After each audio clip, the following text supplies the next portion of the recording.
SIR form 7 জমাকে কেন্দ্র করে বালুঘাট মহকুমা শাসকের দপ্তরে উত্তেজনা ছড়ালো। পরিস্থিতি সামাল দিতে ডিএসপি হেডকোয়ার্টার বিক্রম প্রসাদের নেতৃত্বে বিশাল পুলিশ বাহিনী ঘটনাস্থলে উপস্থিত ছিল। এদিন দুপুরে বালুঘাটের বিজেপি নেতা তথা বিজেপির ওবিসি মোর্চার রাজ্য সভাপতি শুভেন্দু সরকার, বিজেপি জেলা সহসভাপতি পূর্ণিমা মহন্ত, বিজেপির বালুঘাট সহ সভাপতি সমীর প্রসাদ দত্ত মহকুমা শাসকের দপ্তরে যান অস্তিত্ব নেই তেমন কিছু ব্যক্তির নাম জমা দিতে। অপরদিকে তৃণমূলে বালুঘাট সহ সভাপতি সুভাষ চাকি, বালুঘাট পৌরসভার চেয়ারম্যান সুরজিৎ সাহা এবং তৃণমূলের অন্যান্যদের বিরুদ্ধে সেই ফর্ম জমা দিতে বাধা দেওয়ার অভিযোগ উঠছে। বিজেপির অভিযোগ যে মহকুমা শাসকের দপ্তরে জমা দিতে গেলে সেখানে বিরোধী দলের নেতা কর্মীরা মহকুমা শাসকের ঘরে দীর্ঘক্ষণ বসে থেকে মহকুমা শাসকের কাছে তাদের ফর্ম জমা দিতে ব্যাঘাত ঘটায়। তৃণমূলের পক্ষ থেকে দাবি করা হয়েছে যে একজন একটি ফর্ম জমা দিতে পারবেন, একজন একসাথে অনেকগুলি ফর্ম জমা দিতে পারবেন না। দুপক্ষই নিজের অবস্থানে থাকায় বালুঘাট মহকুমা শাসক দপ্তরে আপাতত ফর্ম 7 জমা নেওয়া বন্ধ রয়েছে। ঘটনায় অপ্রীতিকর পরিস্থিতি এড়াতে ডিএসপি হেডকোয়ার্টার বিক্রম প্রসাদের নেতৃত্বে সেখানে বিশাল পুলিশ বাহিনী মোতায়েন রয়েছে।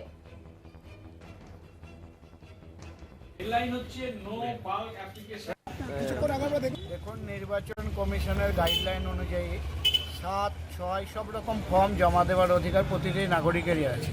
শুধু দেখার বিষয় যে সংশ্লিষ্ট বিধানসভার তিনি ভোটার কিনা।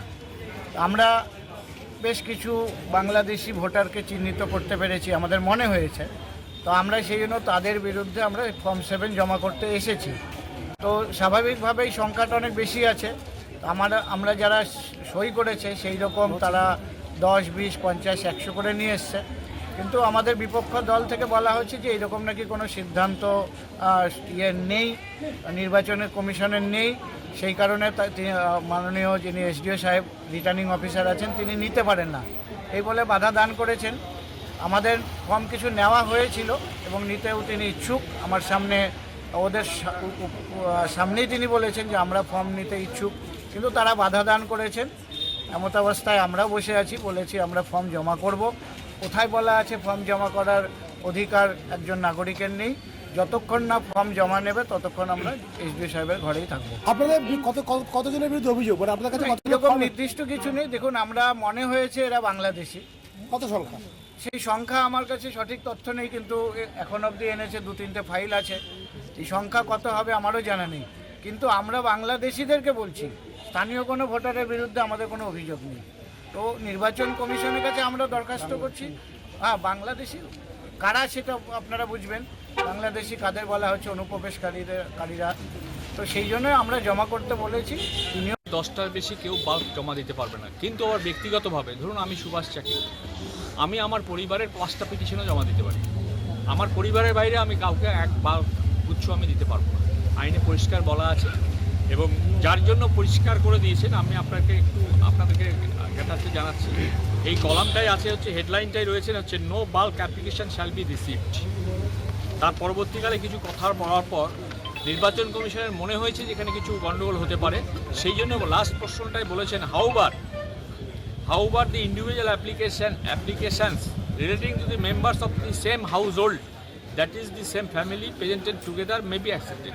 অর্থাৎ আমার বাড়ির, তাহলে এই কথাটা বলার কোনো উনি যে যুক্তিটা দেখাচ্ছেন সেই যুক্তিটা আমরা মানতে রাজি নই। উনি বলছেন ইন্ডিভিজুয়াল কলেজ সেক্ষেত্রেও গোটা ভারতবর্ষের ঠিকা নিয়ে আমার কাছে জমা দিতে পারে, তা নয়।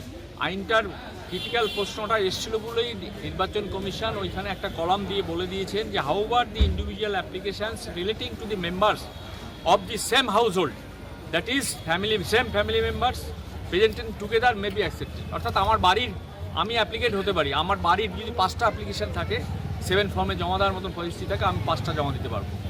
আর তারপরেও আরও বলেছেন নির্বাচন কমিশন পরিষ্কার ভাষায় বলেছেন দি election commission has also made some relaxation in this matter to allow booth level agent অর্থাৎ BLA 2 of political parties to file an application not exceeding 10 days per day. কন্ট্রোভার্সিটা হতে পারে, এটা ইলেকশন কমিশন মাথায় রেখে এই আইনটার কিছু পরিবর্তন করে বা সংশোধিত করে বা তার ভাষাতে তিনি লিখেছেন। কন্ট্রোভার্সি হতে পারে বলেই তিনি বলেছেন BLA 2রা 10টার বেশি জমা দিতে পারবে না। আজকে কি ঘটলো, আজকে কি জানালেন, কি ঘটলো? আজকে আমরা এসডিও সাহেবকে বললাম, এসডিও সাহেব আমাদের শুনলেন, তাকে আইনটার সম্বন্ধে নিয়ে তার সঙ্গে কথা হলো, তিনি কাজটা স্থগিত রেখেছেন। বললো আমি সুপিরিয়রদের কাছ থেকে অপিনিয়ন সিক করি, তারপরে আমি বলবো। আমরা এই মুহূর্তে বোধহয় এই জেলার সর্বোচ্চ যিনি কর্মধার আছেন তার সঙ্গে কিছু কথাবার্তা করেন, উনি আমাদের সাজেস্ট করেন আপনারা একটু ডিএম সাহেবের সঙ্গে কথা বলুন, যা হবে এই জেলায় সব একটাই হবে।